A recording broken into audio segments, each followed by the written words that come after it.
નમસ્કાર, વેધર અપડેટમાં હું નિર્મિત આપનું સ્વાગત કરું છું। ગુજરાતમાં મેઘો મન મૂકીને વરસવા તૈયાર થઈ ગયો છે, તો કેટલાક પંથકો એવા પણ છે કે જ્યાં મેઘરાજાએ ધમાકેદાર શરૂઆત કરી છે। તો આ તરફ હવામાન વિભાગે પણ વરસાદ અંગે મોટી અને મહત્વની આગાહી કરી છે।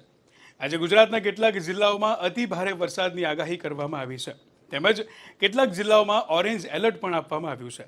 હવામાન વિભાગના જણાવ્યા અનુસાર દક્ષિણ ગુજરાત અને દક્ષિણ સૌરાષ્ટ્રમાં અતિભારે વરસાદની આગાહી કરવામાં આવી છે।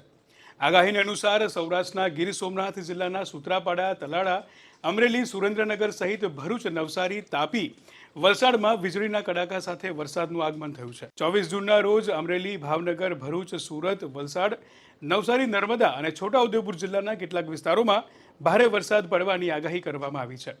ગુજરાતમાં આગામી 5 દિવસ માટે હવામાન વિભાગે વિવિધ વિસ્તારોમાં વરસાદની આગાહી કરી છે અને કેટલાક વિસ્તારોમાં ભારેથી અતિભારે વરસાદની પણ આગાહી કરી છે।